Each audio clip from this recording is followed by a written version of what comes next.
and manage the product roadmap as well as product strategy. And today I'll walk you through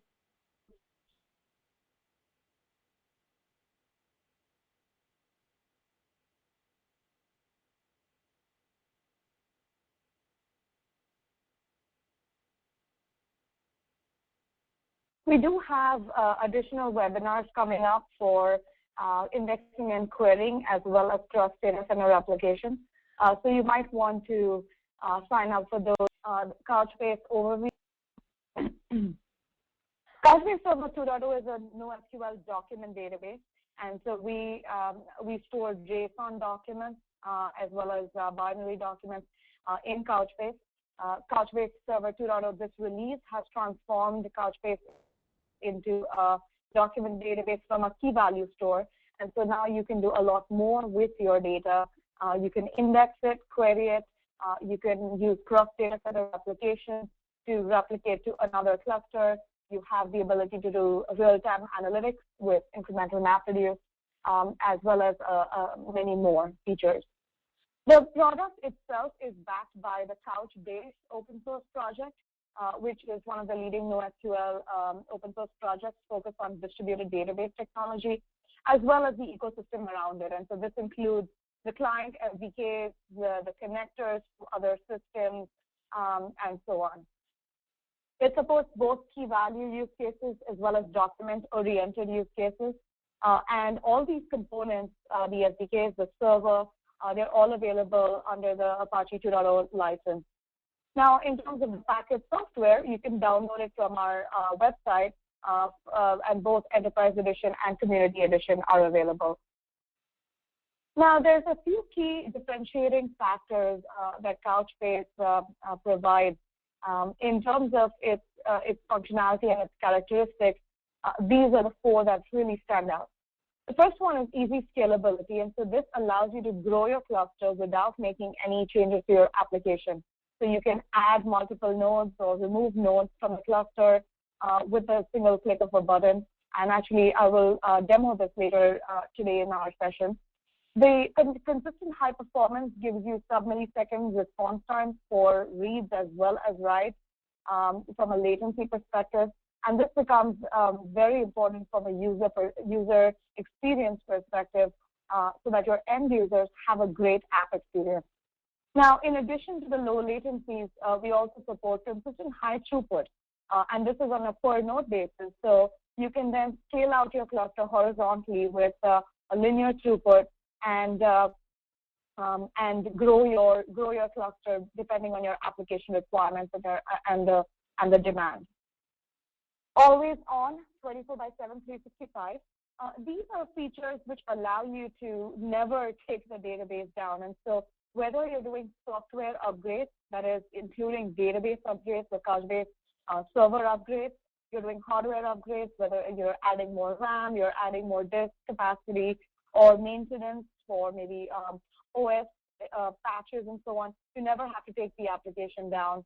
We have online rebalancing and online rolling upgrades which allow you to perform all these maintenance operations online. And then finally, the flexible data model, which gives you a lot more flexibility in terms of building your applications without a fixed schema. Let's take a closer look at the flexible data model. So here you see a JSON document, which is maybe a simple user profile, for example. But each document can look and very different, can have a completely different schema. And so there's no need, you don't need to worry about changing the database schema when you change your application or add attributes to documents. Given that records can support different structures, there is no fixed schema for the database. And this allows you to make changes, rapid changes to your application, iterate over your application faster and push out those changes without expensive alter table operations that might be needed within the relational world. Now let's take a look at what's new in 2.0 because we've added a lot of great new features. It's a major release for Couchbase and a big milestone for us. We've added JSON support, which means that you can now natively work with JSON in Couchbase. This includes document editing, managing UI, We have APIs. All our SDKs are updated as well for all these new features, and as well as native access to JSON. Indexing and querying, you can create materialized views over your data and query the views. This includes simple queries or complex queries, and the functions themselves, the views themselves include aggregation as well. Then you have the incremental MapReduce, which will allow you to do real-time analytics if you want to find the top contributors, the top tags across your content. This is a good way to achieve that. And then finally, cross-data center replication, which gives you the ability to replicate one entire data from one entire cluster to another. They don't have to be in the same data center, and this gives you data locality, so you get your data closer to where your users live, as well as the ability to do disaster recovery. And we'll take a look at all these features in more detail in a bit. Just a mention of the existing features. I won't go into too much detail here, but in the Couchbase cluster, all nodes are equal. There are no special nodes. Every node manages some active data and some replica data. Clustering is built in, and so you can very easily grow and scale the cluster or shrink the cluster. We have data replication, and this allows you to set up a configurable number of replicas, which then give you the ability to auto failover if a node goes down. The replicas get promoted to active. Zero downtime maintenance, I mentioned this briefly, but all our operational tools and features like backup and restore, compaction, index building, all of them are online, and so you never have to take your database down. We have a built-in managed cache that is influenced by memcached, and this is what gives you the low latency, a very low latency for read and write. It has very late, and so we are a strongly consistent system, but with very, very fine locking. And so even for write workloads, you should see very high throughput. In new and 2, we have an append-only storage tier, which makes it extremely robust, and also makes persistence to disk faster. We also have online compaction, which lets you compact your data or defragment your data. In some cases, it's called reorg or defragment your data online without taking the app down. And then monitoring APIs, we'll see what our UI looks in just a bit. All these are available as REST APIs, as well as there is a corresponding UI for it, and then SDKs in a variety of languages. So let's take a quick look at the Couchbase Server 2.0 architecture. As I mentioned earlier, every node is in the cluster looks the same. And so if you have 10 nodes in the cluster, this is what every node would look like. It has a data manager and a cluster manager piece. The data manager takes care of the data management capabilities for document access, query access, managing the indexes, managing the caching tier, and so on. And so here you see various ports that are used, and the engine that we have is based on memcached, the managed cache, but with a significant number of improvements where we actually manage the working set of the application. We actually propagate that working set, we persist that working set, and keep track of what's actually in the cache. Of course, all data is also persisted to disk in our new persistence layer, which is the append-only store. And this is influenced by the Apache CouchDB technology. The query engine manages queries coming in from clients and also works with the indexes that are on disk.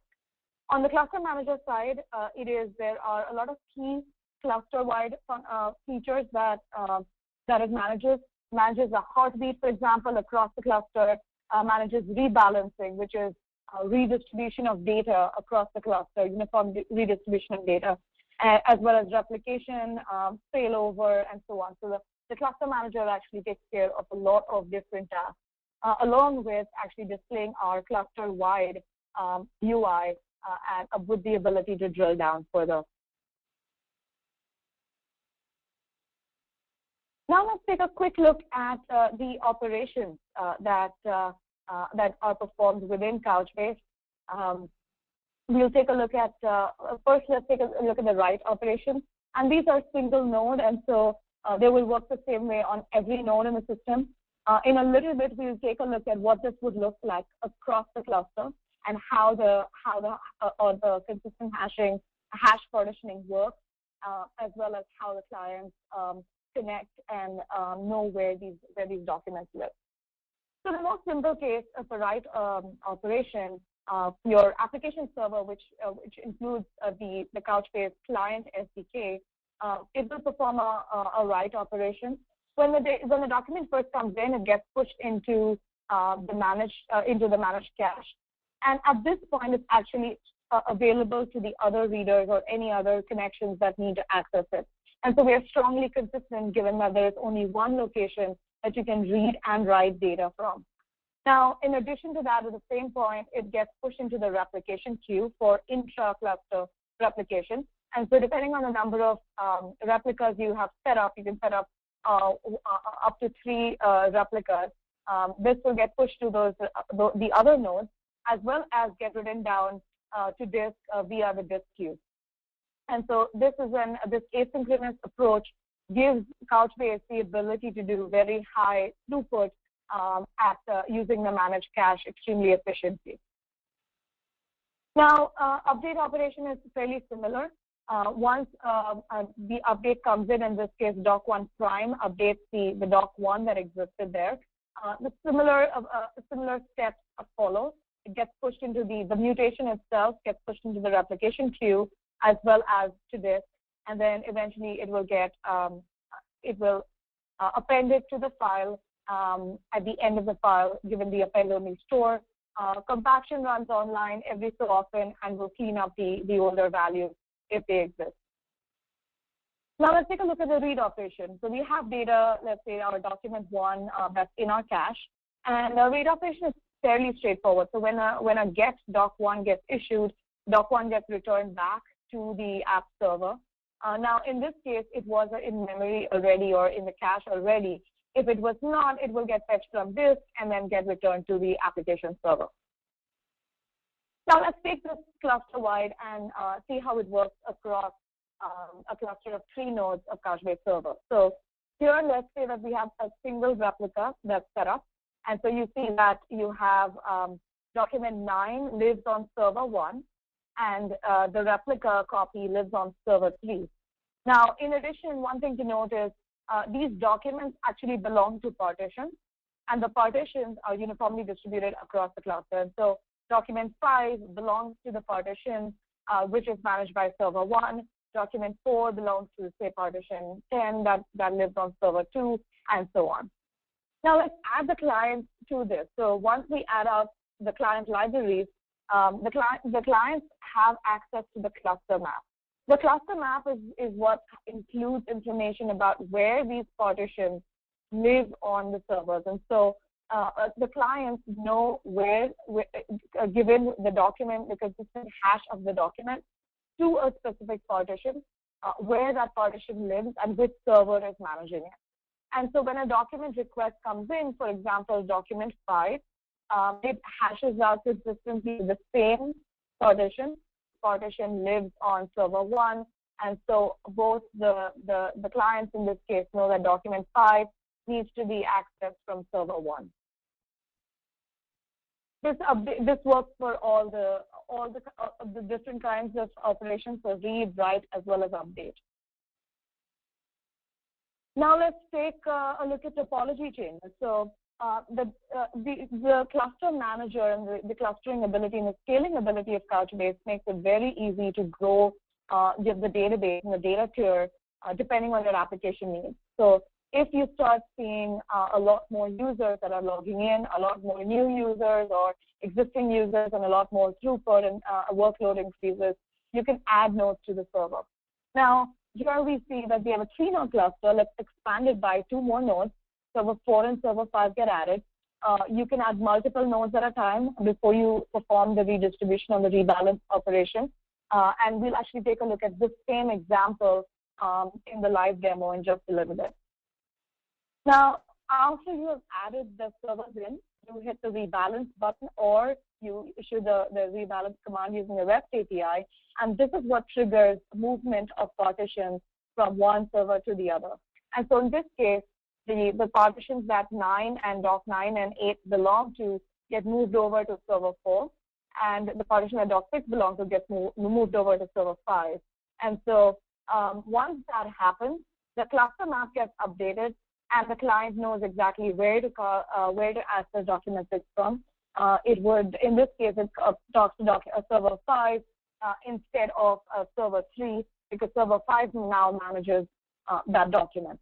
And so this is how the addition or growth of the cluster, as well as shrinking of the cluster, works across the cluster. Now, all the rebalance operations happen online, so you never have to take your app down. Your app would run, fine in the background. And so all the data changes, the cluster changes, topology changes happen online. Now let's take a look at failover, because bad things do happen. And so in this case, things are moving along fine. Server 3 is being pinged and requests maybe and data is being sent back, but it goes down.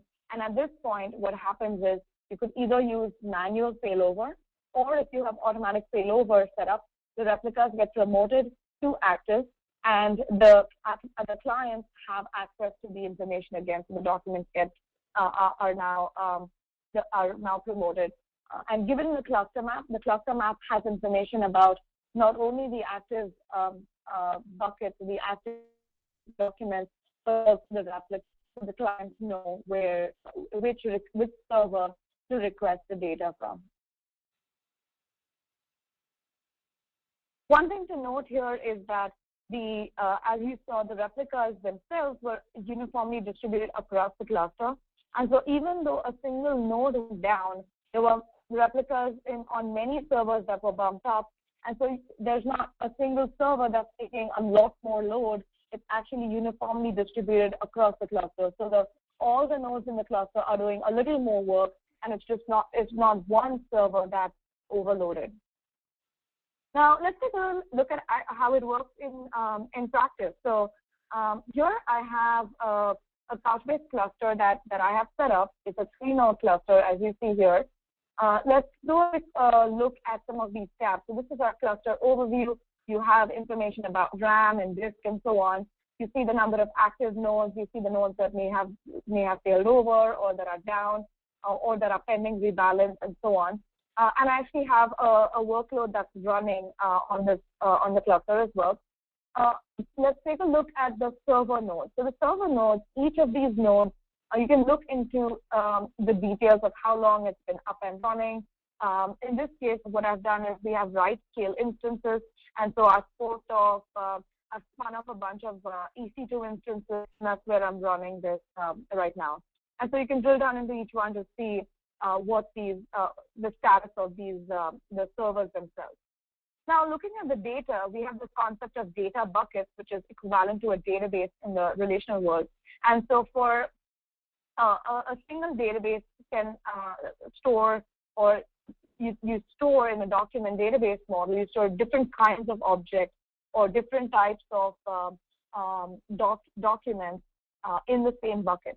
So in this bucket, let's actually just take a look at what's going on. So you see the ops per second, the reads and writes are all happening at the moment. You see a state of the reads and writes, and a lot of additional statistics that we provide about the state of the cluster, about where the data is, about what's going on with the application, and so on. So you have a lot of visibility into it. You can also look at it on a minute basis, a per hour basis, and so on. And you can drill down on a per server basis. So from an ops perspective, when I look at the 3 servers, you see that they're roughly doing about the same workload, given that it's hashed consistently across the cluster. Now let's take a look at let's add a couple of additional nodes to this cluster. I have 2 nodes that I have additional nodes that I have set up here that are not a part of the cluster yet. And so let me go ahead and add them in.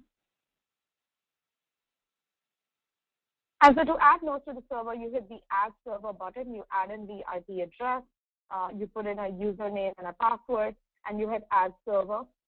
Now, this will put it into pending state because we allow you to add multiple servers at a time. And so let me go ahead and copy the other IP address as well and add both these together. So now that I've added both these servers to the cluster, they'll show up in the pending rebalance because they're not a part of the cluster yet. Now, when once you're ready, we hit the rebalance button, and you immediately see that rebalance kicks off, starting with creating replicas of the data, and then creating the active copies of the data. And pretty soon, you see that all the 5 nodes are now a part of the cluster. They're all up and running, and your workload is still running fine. So we have our workload that's still going on here. Let's take a look at how the partitions themselves are moving around. So you can drill down into the partitions, and here you see that some servers are losing partitions, some servers are gaining partitions, which are the 2 new nodes that we've added in. And over time, this will be all uniformly distributed across the entire cluster. There's a whole lot of additional statistics that you can look at, but adding nodes to the cluster and rebalancing data is extremely easy.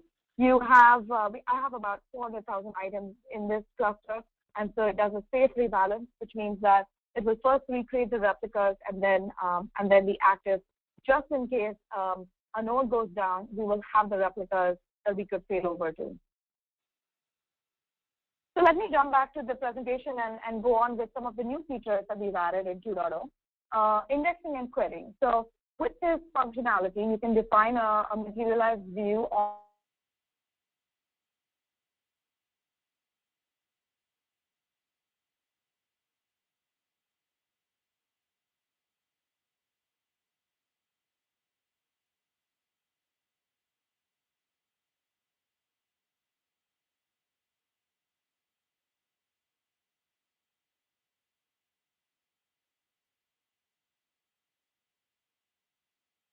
like count and sum. These are actually stored as a part of the index so that they don't need to be recomputed every time a query is run.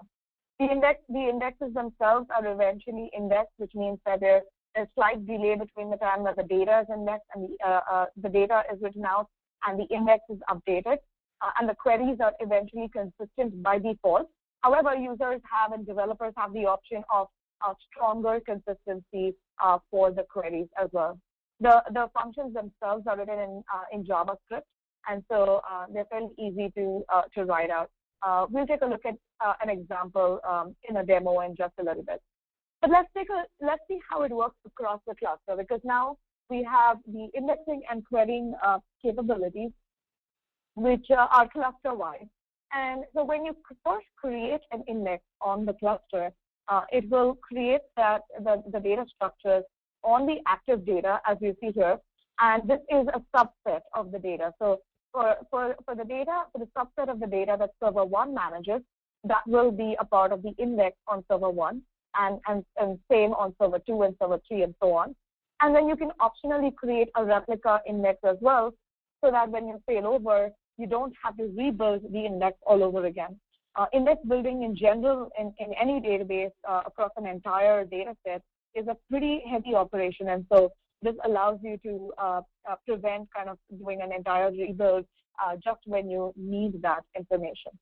Now let's take a look at how the query side of it works. So we obviously still have our Couchbase client with the cluster map, but given that the queries are executed across the entire cluster, the client randomly selects a server from the cluster, in this case server 2, and server 2 will broadcast this request across the cluster. So it will send the query out to the other nodes and then get the results back from that query, and then send the results back to the client.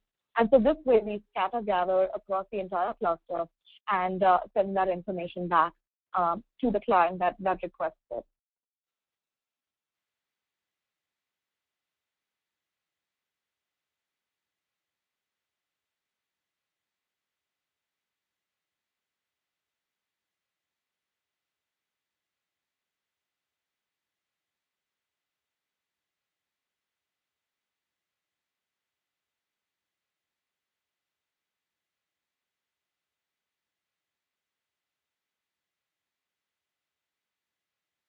and we support both unidirectional and bidirectional replication, which means that you have an active replication stream. So you can have reads and writes that happen on the source cluster or data center 1, and then you have reads and writes that happen on data center 2 as well.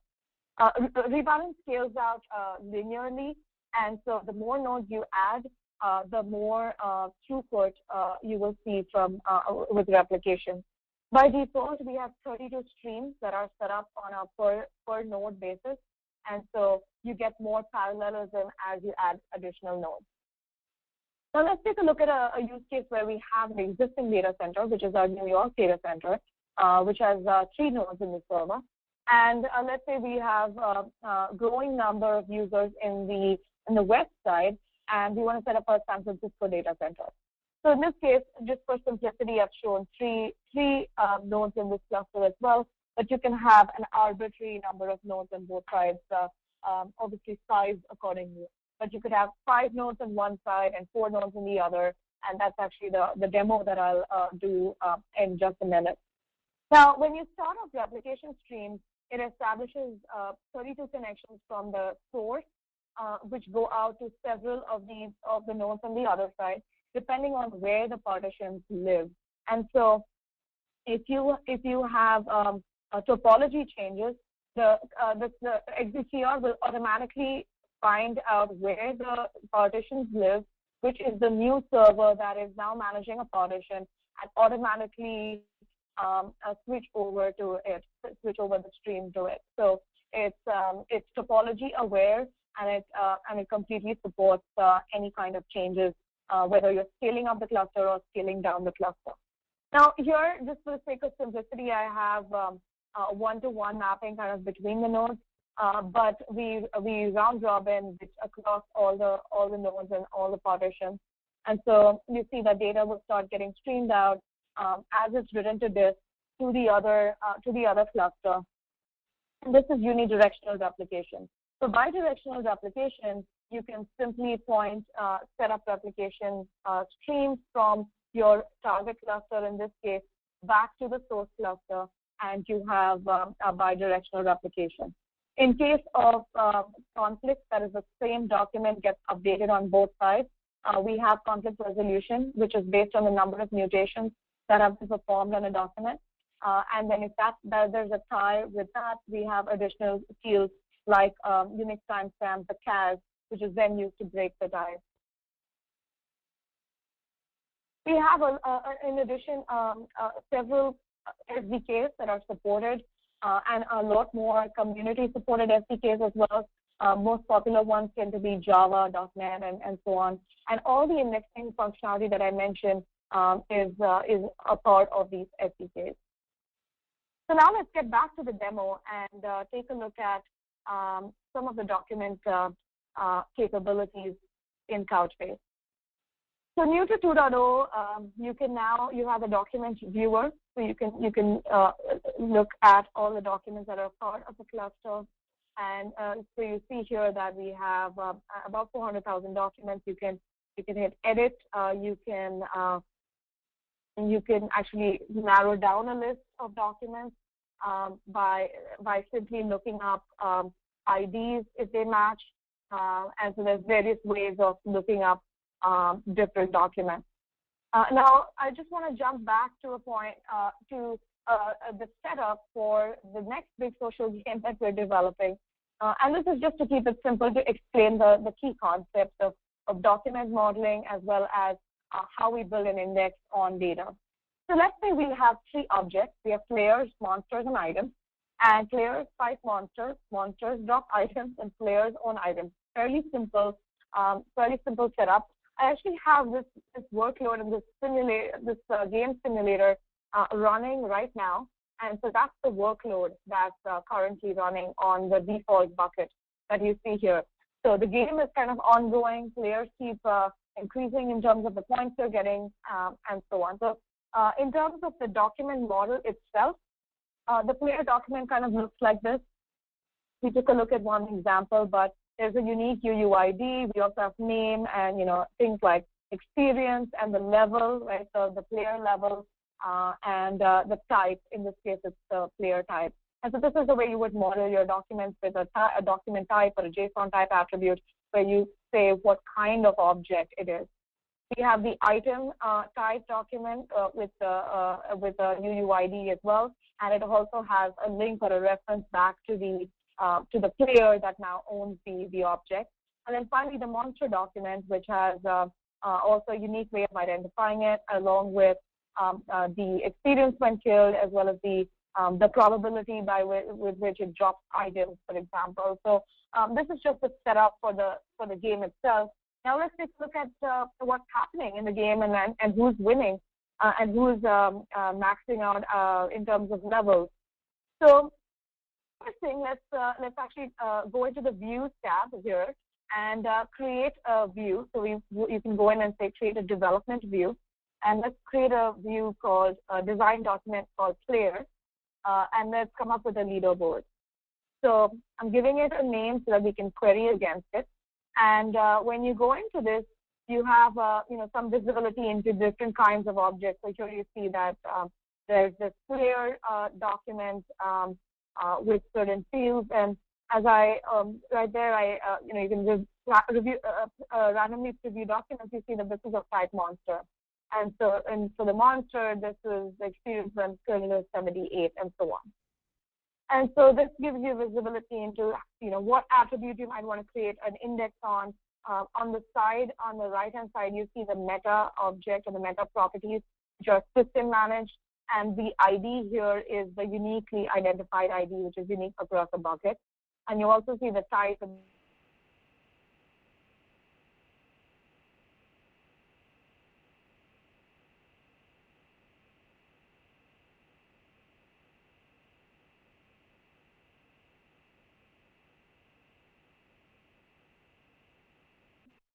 Which is basically looking for type player, because we want to ignore the monsters and the items. So if the type is player, then I want to emit the level that the player who's leading the chart. So let me hit save and show results. Now all these capabilities, while I'm using the UI, they're a part of our SDK. So that's how you would create a view. You would issue a query, and so on. And this is by default. It is sorted in ascending order. You can very easily go in and change it to descending. And you see that for this specific subset, as you see, it's a development time set, which means that it's not running on the entire data set. It's just taking a part of it just to give you an idea of what it might look like. You see that Damien is at level 8, and he's doing really well. But now let's take a look at it across the cluster. So if you go to the full data set and hit show results, it actually forks off an index build across the entire data set. And so this will get done in just a minute. And in the meanwhile, you can go in, and now that we know that this view works well, you can publish it to production. So production views are views that cannot be changed, because if you change it, it will basically force a reindex operation. And so once you know that your view is good, you go ahead and publish it to production. You see that you have one production view here, and it reuses the index that we have just built using the full cluster. And now when you hit show results, you will see a lot more results coming in. And also, let's take a look at who's winning across the data set. And now it's a different story. So here you see that level 20 is actually the highest level across the data set. And Jens seems to be doing really well, followed by Aaron and James. And that's how you kind of manipulate the index, the issue range queries. You can change the sorting. You can do specific key lookups.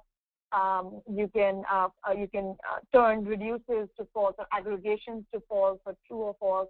You can manage the consistency parameter, which is a staleness clause, and so on. So there's a lot of different things that you could do with the querying capability. Now, here I did not add in a reduce, but if we go back to our development views, you'll see that you can actually just add in a built-in reduce. Underscore count, for example, will count the number of players that are that are a part of this data set, and it will build it across the so the development set in this case, and then you can build it.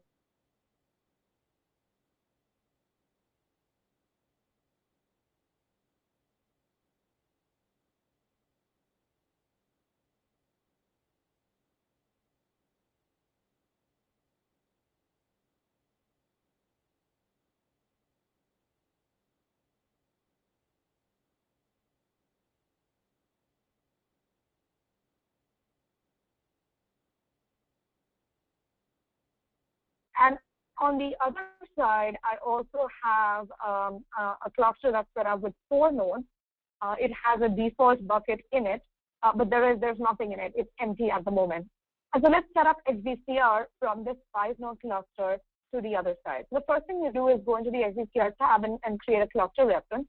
The cluster reference allows you to name your remote cluster. And all you need to do is point it to one of the nodes in that cluster. So enter the IP address, enter the username and password, and that's it. So that sets up the cluster reference. Now, once this is set up, you can set up multiple replication streams from this cluster to the cluster that we've just set up far away. Now, let's create a replication stream. So on this cluster, I'm going to pick the default bucket, which is where we have the active workload that's running. And then I just pick the other cluster. I give it the name of the bucket, and I want to just use default in this case. And I hit replicate. Now, as soon as this happens, you see it starting off, and you'll see it starts replicating. You can get more visibility into it by looking at the cluster itself. And so now here you see that the XDCR documents to replicate jumps up to 400,000 because that's what we want to start off with, and is already starting to go down as this data is being replicated across the clusters to the other side. Now let's take a look at the other side and see how things are going here. So we had initially 0 documents. You see the document count itself is going up, but it's able to do it's doing 25,000 ops per second. Things going well. And then you can actually look at it on a per server basis as well. So these are the items that the number of items keeps growing up. They're already about 100K. And you see that it's uniformly distributed across the cluster on the 4 nodes. So this is how you can set up cross-data center replication, all while compaction is happening in the background, maybe indexing is happening in the background, and we are already down to 0 documents to replicate. And so at this point, it's just going to replicate the ongoing workload, so the ongoing mutations that are happening onto the system. And so let's jump back here to the 4-node cluster, go back to the data buckets. We have about 400,000 plus items, and we're done with from a replication ops per second perspective. We're almost at 0 because at this point it's just manipulating, replicating the mutations that are happening on the other cluster. It's deduping certain documents, and so it's efficient in what it sends over the wire to the other cluster. So very soon, shortly, you see that it jumps up to about maybe 200, 250 ops per second, mutated on the other side. Now, this is unidirectional. You can very easily set up bidirectional replication as well by pointing it in the reverse direction. Let's get back to the presentation. I do have a couple of additional slides to cover about a very interesting use case. But wanted to mention that Couchbase Server 2.0 is here, and we're extremely excited about it and would love feedback on it. So do download the product at couchbase.com/download and tell us what you think. In the last few minutes, I think we have about 15 minutes to go. I'll leave some time for questions, but I wanted to talk about a specific use case. Given that we have we are a document database now, you can very easily manipulate and manage content. And so McGraw-Hill Education Labs built a learning portal, which was a proof of concept, to create a self-adapting learning platform for their students along with Couchbase. And so let's take a look at the use case, what the problem was, and how they came about it, what the technologies were that solved this problem. So over time, we've seen that a lot of users, a lot of students are looking at the web, looking at online content for classes, for their coursework, and so on. And so as these numbers continue to grow and more people want online content, McGraw-Hill Education was looking for a platform that allows them to build powerful learning portals that the students can interact with, but it needs to scale. So it needs to scale out to millions of learners. It needs to be able to handle different kinds of content, whether it's their own content or whether it's associated third-party content like Associated Press and the BBC, as well as open content, content from Wikipedia perhaps. And wanted to create you track usage, you track the behavior of students, and then point them to the appropriate content as well. So let's take a look at the specific characteristics of the platform that they were looking for. They were looking for a cloud backend, which meant that it needs to be elastic, needs to handle spikes, needs to be able to deliver different kinds of content, so flexible data model from a document modeling perspective, a consistent low latency for fast access, particularly to metadata, because that's the piece that's accessed heavily, as well as stats, so the user stats and the content stats that are tracked, and then full text search support. So full text search support to provide a tunable content ranking, relevance-based ranking, as well as recommendations based on information that's collected about users and students. So they experimented with a combination of different data management systems, different search engines, and came to Couchbase looking at the caching use cases or social gaming use cases or ad targeting use cases, and found that would be a good match for their backend. And so in terms of the deployment itself, in terms of the technologies used, the POC used Elasticsearch as well as Couchbase as the two backend technologies, and we'll talk about the integration in just a minute. And then they built their own middleware for additional security for DRM and so on, and then a front end that was JavaScript based using the Ember framework. In terms of the learning portal, you as end users might come up with something similar where you want to be able to search across data and content, and also have some real-time analytics on it to find the top categories across content or your assets, the top contributors, and so on. And so the combination of Couchbase and Elasticsearch will give you a very powerful capability to build such a portal. Now, this is open source, so you can actually go and look at the project itself, look at the technologies that were used. And so the document access as well as the statistics, everything is aggregated and stored within Couchbase. Couchbase has a connector and a plugin to Elasticsearch. And so using the plugin, data is then transferred over to Elasticsearch for full text search indexing. Let's take a quick look at the techniques that were used, document modeling approaches were used, full text search for being able to search and do relevance-based boosting on content. The user preferences were actually stored in Couchbase, and then that data was used to boost the queries on the Elasticsearch side to give a completely customized end-user experience. And then they also tracked real-time content and logged events for offline analysis.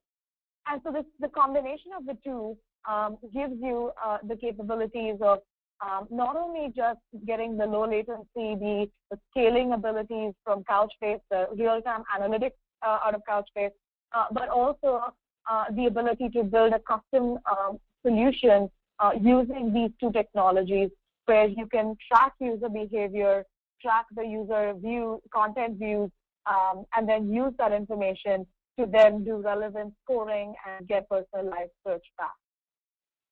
A quick look at the data model. I won't go into this in great detail, but the content metadata bucket, for example, stores content as well as metadata. including the content itself, the text itself.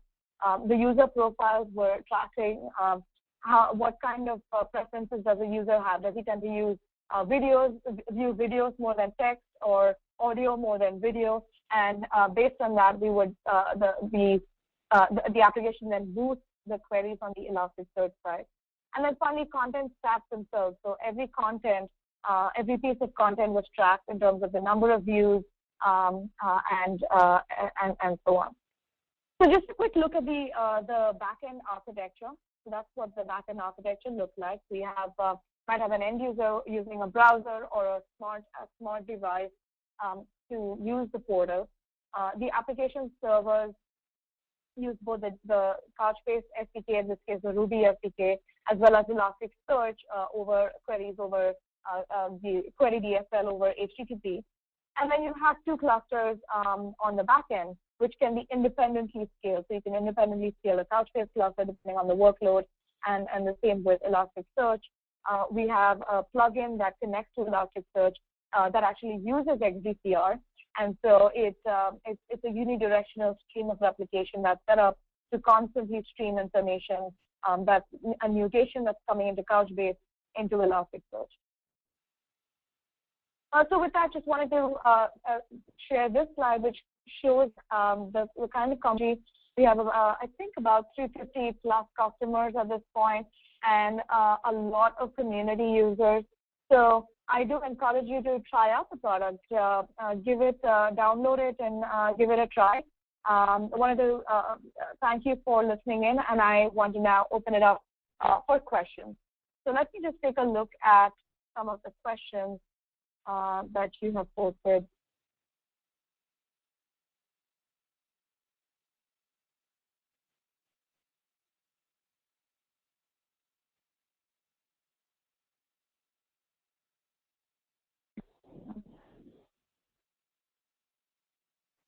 There we go. Seem to be having a problem with the GoToMeeting right now. How big? So let me just go down the list of questions. How big can the cluster map be? So the cluster map itself only does not store the document IDs. It only stores the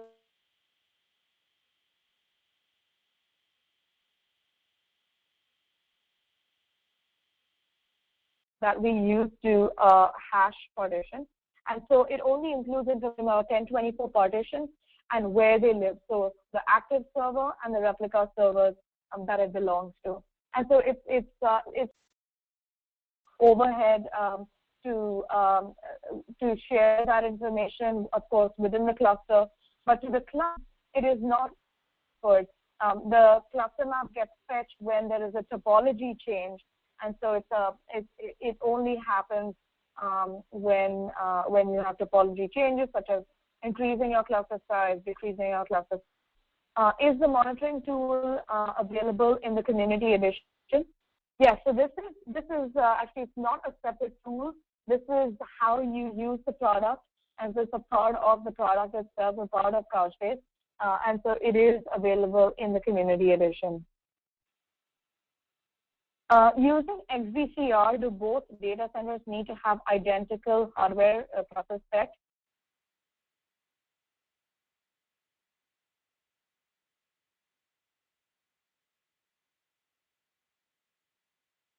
A unidirectional application, for example, in your source cluster will probably need to be sized and nodes that are beefier than the remote cluster, which is just a hot standby, perhaps. And so the number of nodes don't seem to match. The cluster, the hardware configuration doesn't need to match across the clusters. And the only thing we do not support is replicating from one operating system to another. So Linux to Windows and so on. So you have to make sure that the platform itself, the OS that you're using, is the same. So a quick question about partitioning. Is the same data shared across all nodes or only on certain nodes?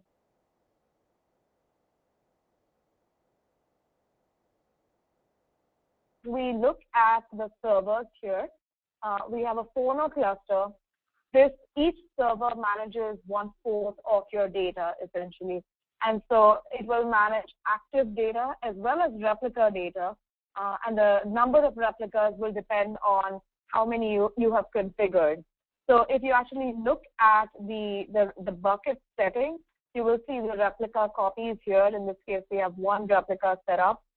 You can't change that on the fly because it heavily depends on sizing. But when you create the bucket, you can actually set the number of replicas. You can select to have index replicas, and so on.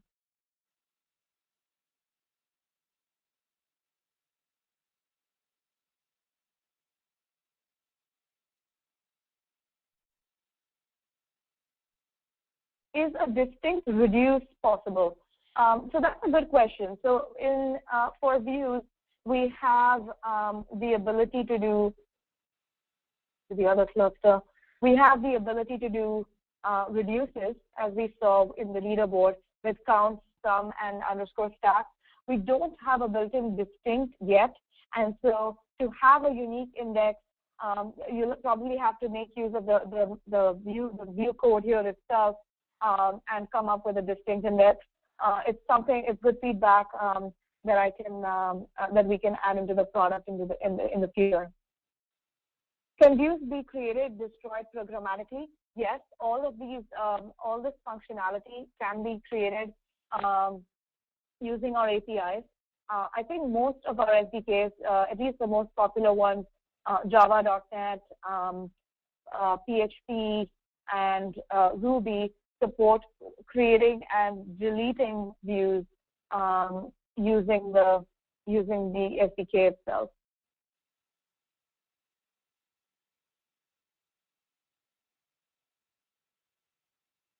Is there a way to upgrade from 1.8 or 1.8.1?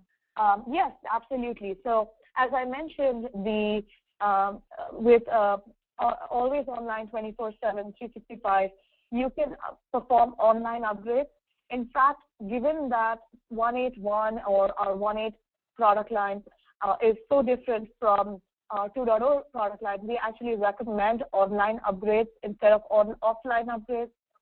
When you move data online, the migration will happen, while it's being streamed into the node.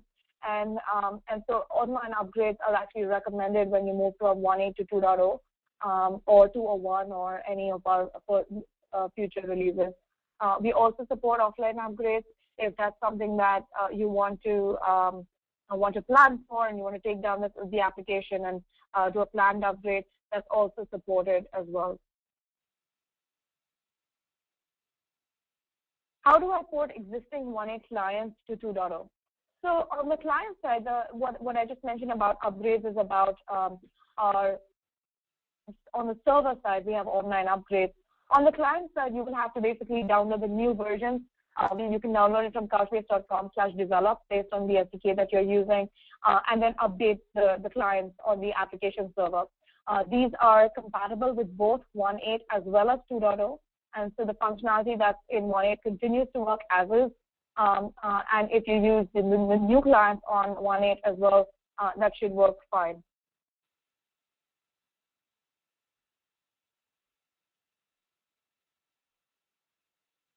A question about full text search. Does full text search apply directly upon the JSON documents stored in Couchbase? Are those JSON documents only metadata for educational resources or other types of documents? In terms of Elasticsearch is an engine, and so the documents, the mutations that come into Couchbase get pushed over or get replicated to Elasticsearch via our adapter. The documents get indexed, so the full text search index will be updated. The document itself is not stored in Elasticsearch. You have the option to do that if you want to. And so you use Elasticsearch for Google-like search or text search, relevance-based search. And you use Couchbase for structured search or more for the real-time analytic kind of queries, as well as document access. And so from the client, you would access both Couchbase as well as Elasticsearch.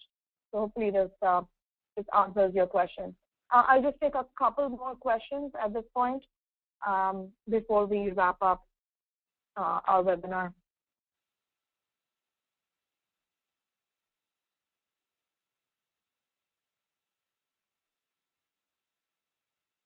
Docs, are docs cache stored in memcached? So while the technology is heavily influenced by memcached, it actually doesn't use stock memcached. We've made a lot of changes on top of it in terms of algorithms, in terms of how it works. And so from that perspective, it's memcached light in that it is memcached compatible. As you see, we have the older ports. So we have the on our you can use the legacy memcached clients, but it then goes to a proxy, which will then have to route the request to the correct server. Of course, our new clients, our smart clients, are all use the binary protocol, and that will go over a different port, and it will directly connect to the server that if you can use legacy memcached clients. Overall, to get all the benefits of Couchbase, you probably want to use the Couchbase SDKs, which are a lot more extensive than the legacy memcached clients.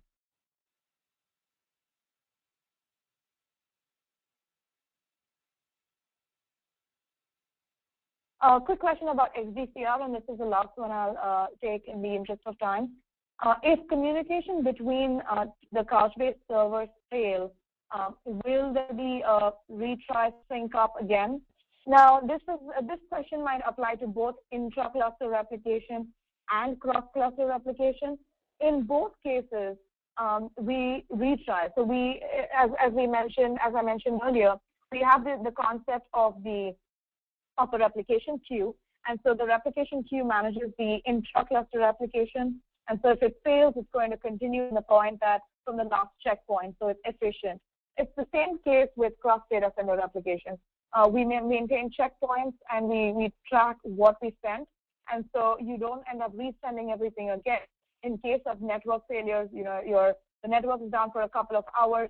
It will initially send some metadata to check what was the last point that it sent, what was the last mutation, and then it will start off from that point. And so it's network aware in the sense that it's efficient and will continue to retry. We have additional configurations for XDCR as well, which will give you the ability to say try X number of times so that it's robust based on your use case. With that, I wanted to say thank you very much for your time today. I hope this has been useful in giving you a picture of a Couchbase server, the new functionality in Couchbase Server 2.0, and hope this means that you'll give it a try. You can download it at couchbase.com/download. And if I haven't been able to get to your questions today, there were quite a few questions. Do feel free to reach out to me at the email address shown here, and we'll also try to get back to you based on the list. Thanks again, and